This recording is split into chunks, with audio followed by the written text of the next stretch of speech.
Bonjour à tous, j'espère que vous allez bien en ce samedi 8 novembre 2025. Je suis Benjamin, alias Black Wolf, et je vais vous donner mon avis sur le marché crypto aujourd'hui. Pas mal de petites news du côté des institutionnels ou des entreprises qui investissent en crypto. On a même des pays qui commencent à rentrer dans la crypto pour leurs réserves nationales. Et je vais faire un focus particulier sur le Zcash. J'en ai parlé déjà plusieurs fois dans les précédentes vidéos. C'est le narratif du moment, donc je vais vous donner mon ressenti sur les prix à venir ces prochains jours, ces prochaines semaines. Donc on verra ça juste après. En tout cas, du côté des actualités, bon, bah, on a le gouverneur de la Fed qui refait le point sur la croissance des stablecoins, donc, qui pourrait atteindre entre 1000 et 3000 dollars d'ici la fin de la décennie. Donc ce serait un niveau qui serait équivalent à la capitalisation du Bitcoin, en gros, pour faire simple, d'ici 4-5 ans.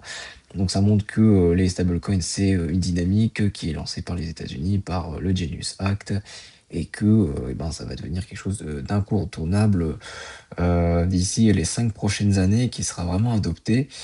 On a aussi du côté du Kazakhstan qui veut faire un fonds souverain crypto d'ici début 2026, à un niveau qui serait pas loin du milliard de dollars. Donc ça va être alimenté par une réserve d'or et de change, ainsi que par des actifs saisis. Donc ça indique un usage qui serait non traditionnel des réserves nationales. Bah, plutôt que d'acheter des cryptoactifs risqués, bah, le plan c'est ici d'investir dans des ETF ou des entreprises liées à la crypto. Donc ça montre une approche qui est plus institutionnelle. On a aussi notre ami Michael Saylor, ça fait un petit moment que je ne l'ai pas vu dans les news. Et bah, il fait comme d'habitude, il a fait une levée de fonds de 715 millions de dollars pour accumuler bah, encore plus de Bitcoin. Donc ça fait environ 620 millions d'euros là, pour faire la conversion. Donc ça va être une émission d'actions préférentielles et il y aurait un versement de dividendes annuels de 10%. Donc voilà, si vous mettez 100 euros, et bah, vous avez 10 euros de dividendes tous les ans.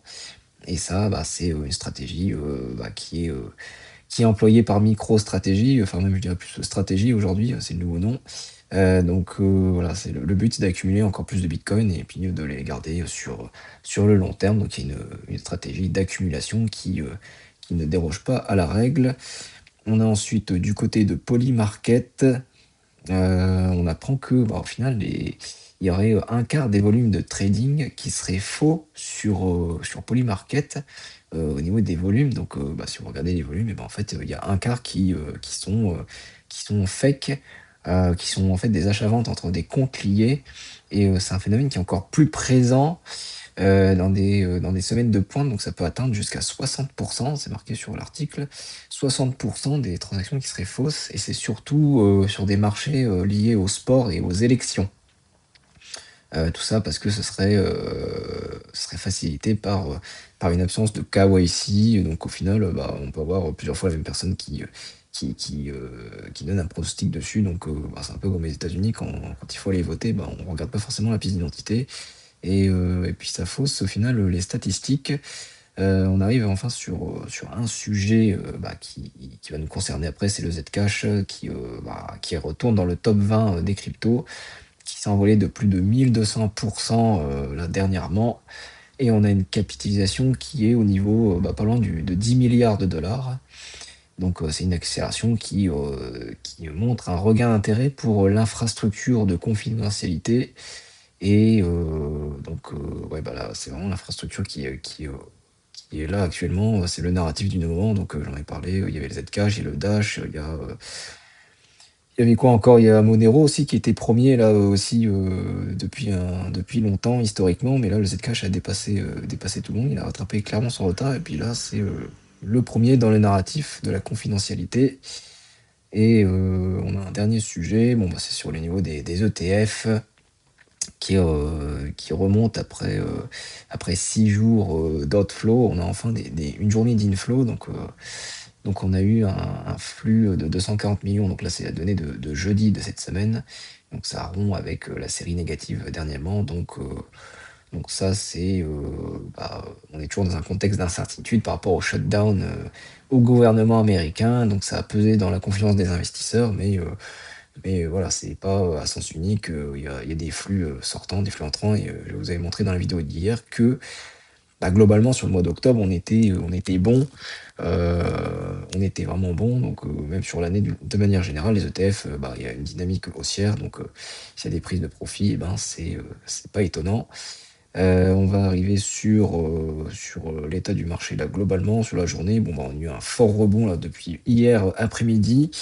Ça c'est sur les dernières 24 heures, donc bah, on a vu hier c'était la grosse bulle verte, c'était ce token, mais là je vous avais dit que c'était clairement pas le moment de rentrer et bah, ça n'a pas loupé. On a une baisse de 73 sur les dernières 24 heures, donc je vais pas en parler plus. Après globalement sur le reste, bon, bah, ça tient vraiment bien la route, super rebond aux environs de 9 de hausse. Bah, on a des narratifs, qui sortent un peu du jeu, mais bon, sur la semaine, ça reste quand même, plutôt baissier.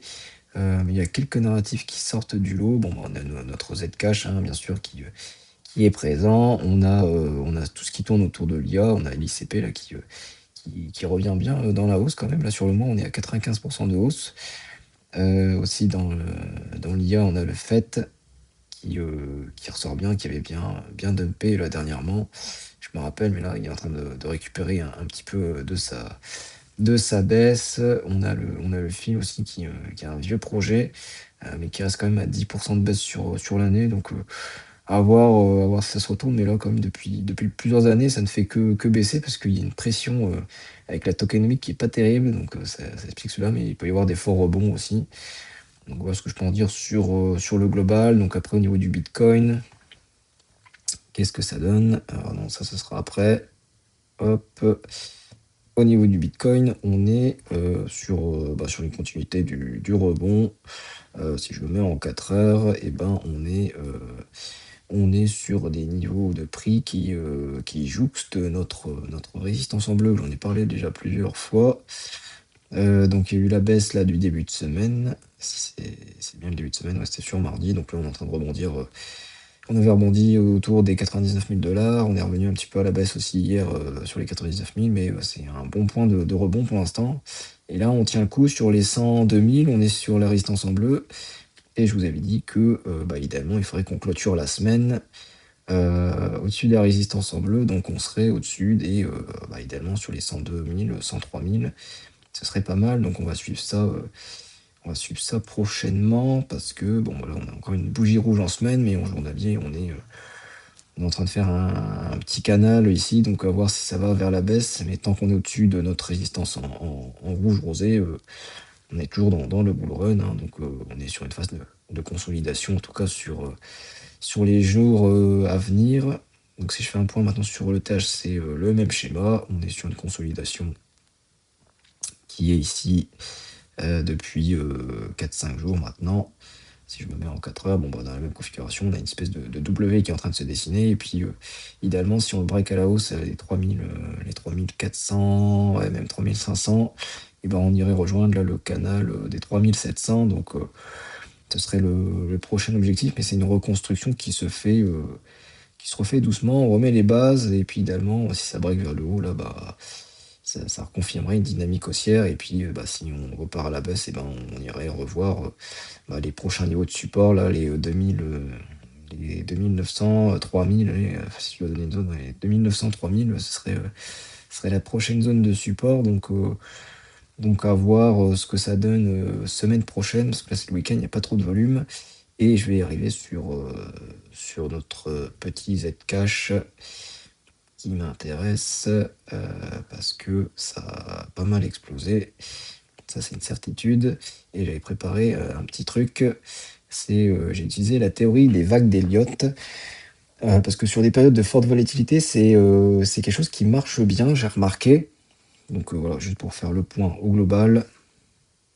Et après, je vous explique un peu en détail ce que j'ai fait sur les vagues d'Elliott. Donc bon, là, on a notre Zcash qui avait explosé là, en 2017, qui a fait un rebond en 2018. 2021, ça n'a pas été pas été trop ça au niveau du bull run, même s'il y a eu une super performance quand même, mais on a fait plus bas que le précédent ETH de 2017. Et là, actuellement, sur notre bull run actuel, et ben, on a explosé les niveaux de prix de 2021 qui étaient aux environs des 370 $. Là, c'est ce que je vois en haut à l'écran, à peu près.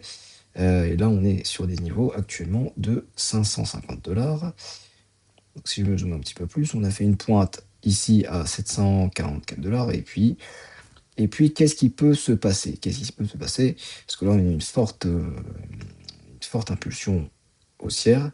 Et si j'utilise les vagues d'Elliott, ça me permet de décomposer le cours en plusieurs vagues. Donc quand il y a des impulsions haussières, généralement, ça se fait toujours en 5 vagues.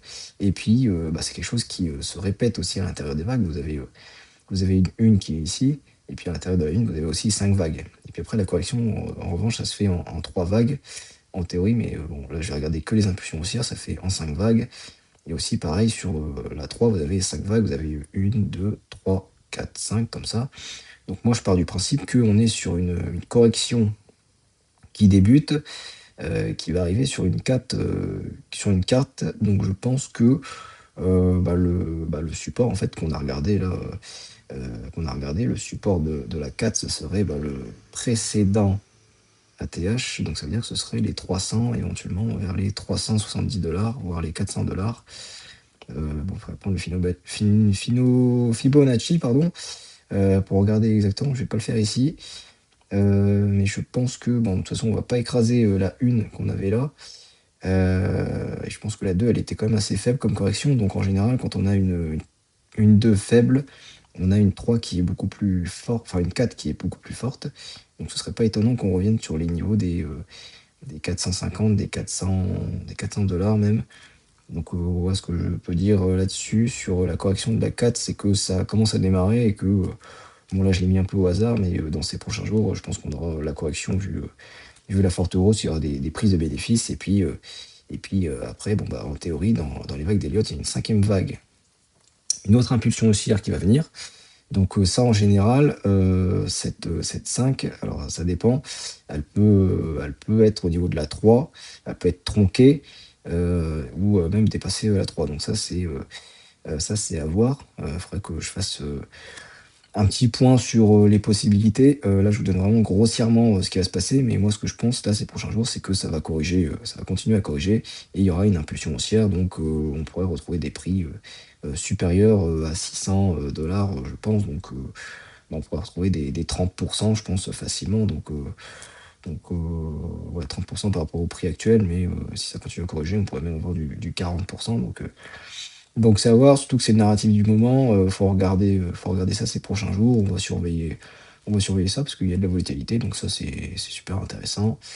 Et surtout que il y a des prévisions qui disent à 10 000 $, donc ce serait quand même bête de passer à côté d'une opportunité. Mais là, je pense que c'est pas le moment d'acheter. Il faut attendre la correction et puis attendre des figures chartistes qui se dessinent. Et puis on fera un petit exercice aussi pour les Fibonacci. Ce serait aussi un bon exercice à faire. Voilà ce que je peux vous dire sur le Zcash. J'espère que la quotidienne du jour vous a plu.